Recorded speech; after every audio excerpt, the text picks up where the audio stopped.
It is summer and it is currently rainy season, so I thought I'd share a little bit of information about how to pack clothing wise, especially for the summer months and especially if you're coming to work on the JET program. Let's go ahead and talk about how to prepare your clothing for coming to Japan in the summer months.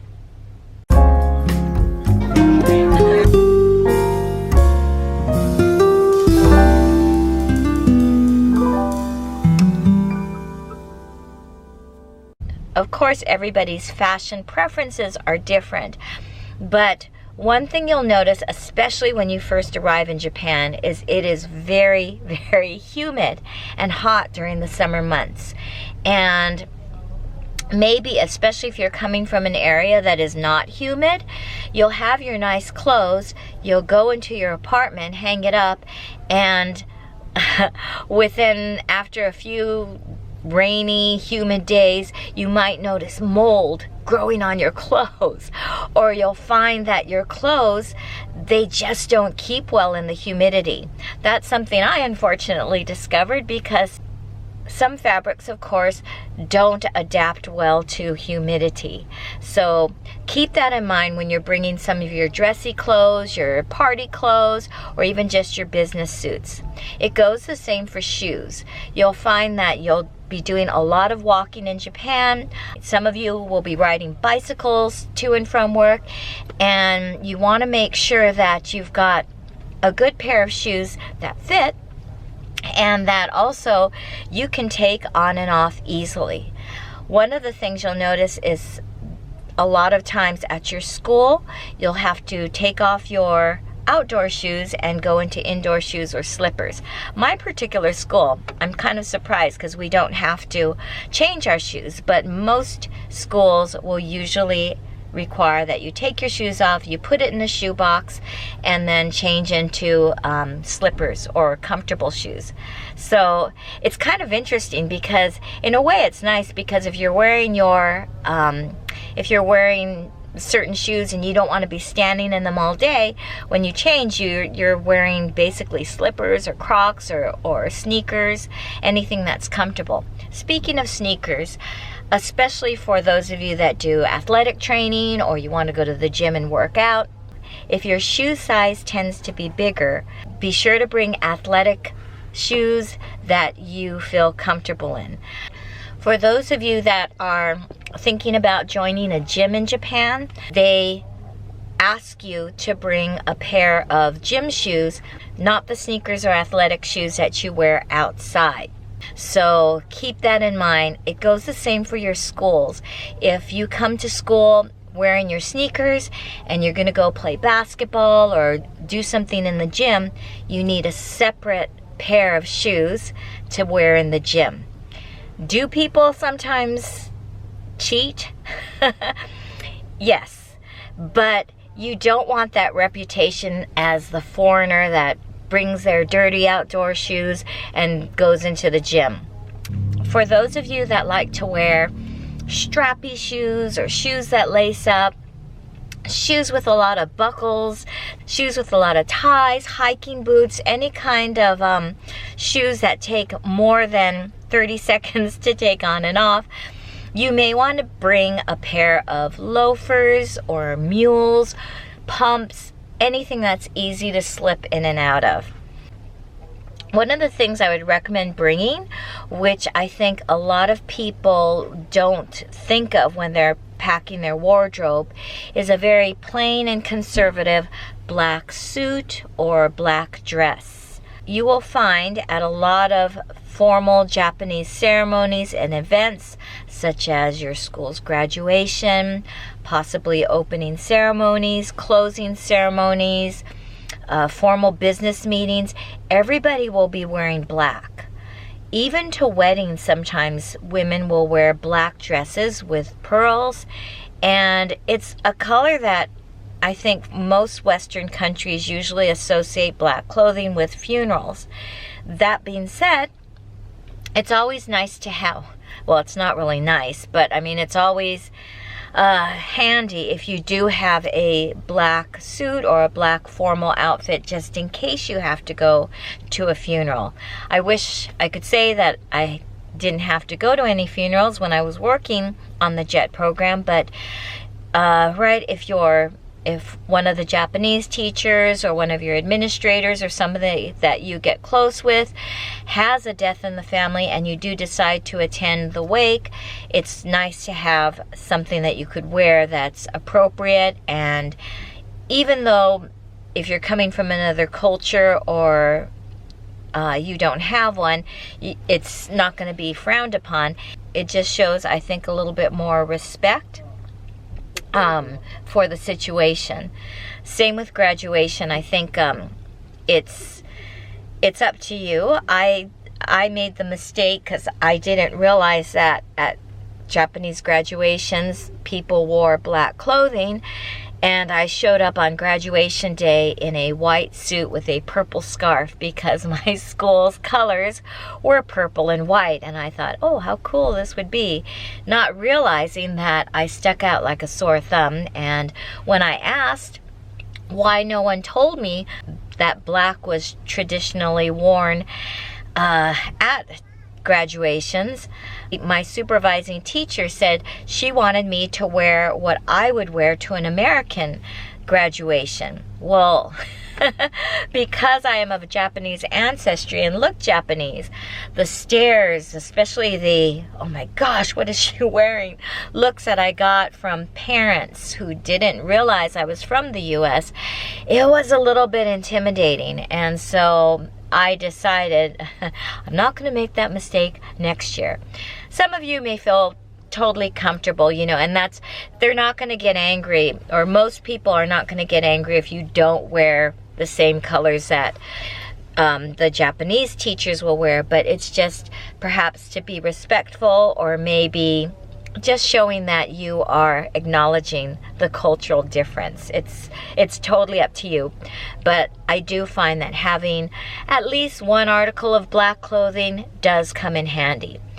You can wear the same outfit and people won't think anything. I don't know whether it's something, right?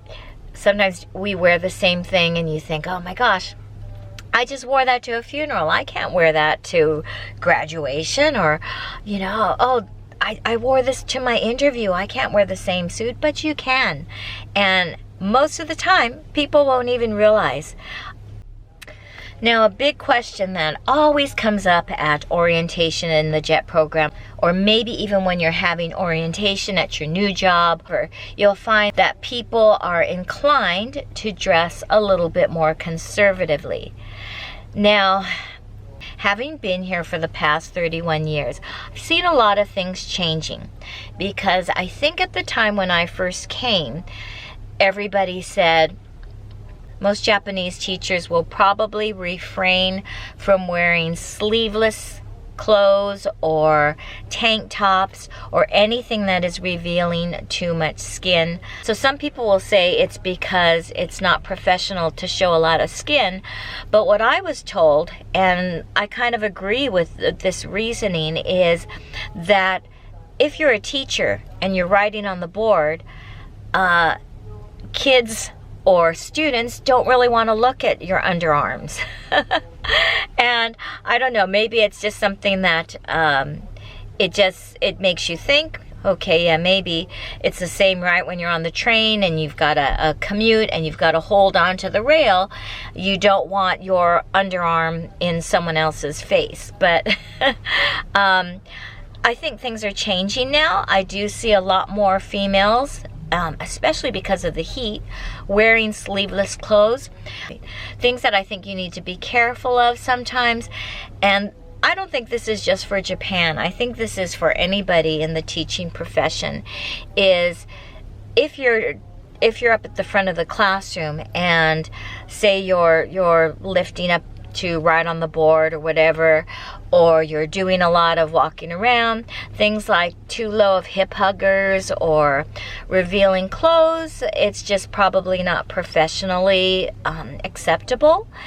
And another thing too is a lot of you that are working with young children or small children, if you're moving around a lot, sometimes you do need clothes that are going to be, what do you call it? Not constrictive. Is that a word? Not constricting, because you might be dancing, you might be moving, you might be doing some kind of gesture. And kids, believe me, kids know if your bra strap is showing, or kids will tell you right off the bat if you're, you know, if they see your underwear or whatever. So you know, you can be cool and comfortable, but at the same time be professionally acceptable. A lot of times, because we are foreigners, or we are people that come from other countries, sometimes we're judged by our appearance rather than who we are. There'll be a lot of times, even if we're dressed in our most professional wear, with things buttoned up to here and all our clothes on, looking exactly on par with the dress code that has been presented to us, we're still going to get stared at and looked at. And it's not, I feel, in a mean or negative way. It's just sometimes, perhaps, especially if you're in a rural community or a rural area where maybe they don't have a chance to interact much with other foreigners, people may look at your appearance and make an assumption or judge you in a certain way. It's not always fair, and it's definitely not always accurate. Maybe you'll be looked at a little bit differently, and I don't know, I guess it's kind of a learning experience. So I can't give you any advice, because I'm just like those of you that are coming over. A lot of times it's just discovering what you feel comfortable with and how you want to present yourself to your community or your school. One of the things that you'll notice too is washing machines are kind of different from what you might be used to at home. Like, my first washing machine here in Japan was, to me, so archaic, because all it did was it only used cold water, and it just sort of swished clothes around, and I didn't really feel like it got anything clean. And then I'd have to hang it on, you know, the line, and if I didn't use fabric softener, all my clothes would get hard as rocks. I'd hang it out, and those cicada bugs, you know, you'll learn about cicadas if you don't know what those are. I don't know if I'm pronouncing them right. Cicadas. They sometimes stick to your clothing, and yeah, where's that fluffiness? Unless you're lucky enough to have a dryer, which I do have now because I invested in one. But most of you, unless you might not have a dryer, a clothes dryer, so you don't get that fluffy, soft feeling. And, you know, sometimes socks, right? They become hard as rocks. The humidity kills it. You put your clothing out and it rains. So, yeah. Just be prepared to either get stuff dry cleaned or change some of your laundry habits, which means maybe doing a lot of things by hand, or figuring out what's the best cycle to use for your clothes. So that's why I guess I would say don't bring your nicest outfits, don't bring your most expensive clothes, unless you're willing to put in the time to figure out how to keep it clean. And yeah, because your nice clothes sometimes will change here. I can't tell you a lot about men's undergarments, but I will tell you for females, sometimes the undergarments here are a little bit different. Maybe for those of you that are kind of particular about your lingerie or what kind of underwear you wear, bring whatever you feel comfortable with you. And since it is summer, maybe you're wondering about bathing suits. You'll find that so many people love going to the beach, and if you're lucky enough to be in a prefecture where there's a beach nearby, you can go enjoy a day at the seaside. But if you're in an area where there's not a beach, there's lakes, they have these marine parks or water parks, I would recommend myself bringing whatever swimwear you wear at home with you to Japan, because swimwear is a tricky one to find something that you like as well as something that fits. Styles here are a little bit different, and I'm just kind of chuckling to myself. I find that there's not a whole lot of one pieces, you know, so I think most of the things you'll find are all two pieces or with these detachable cover-ups and things.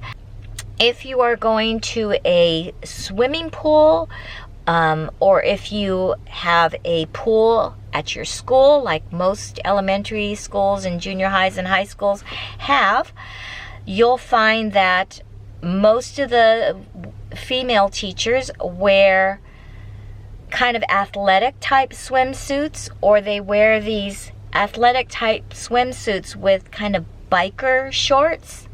You'll find too that sometimes Japanese swimwear has so much padding, and if that's not for you because you probably won't need padding or because you don't want to look like you're coming out of your cups, then you'll have to see if it's one that you could take out the padding.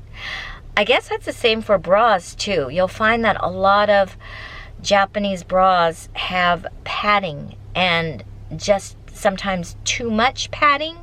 So yeah, keep that in mind. And I know if you're male and you're watching this, don't be disappointed if, you know, the females that you thought, you know, looked so voluptuous in their swimsuits. Sometimes swimsuits have a lot of padding. I would say find a nice swimsuit from home and bring it with you. And if you're wondering, are there a lot of beach parties? Will I need my swimsuit?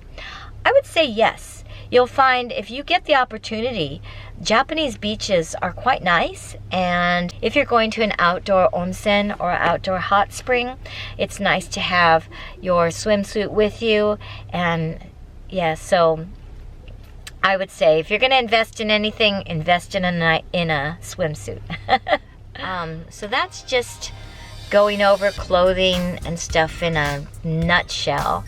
If there's something, an article of clothing or an item that you're kind of wondering whether or not you should bring, or is it worth it to bring it here to Japan, or can I get it, or can I find this type of clothing item in Japan, please feel free to ask any questions in the comments below.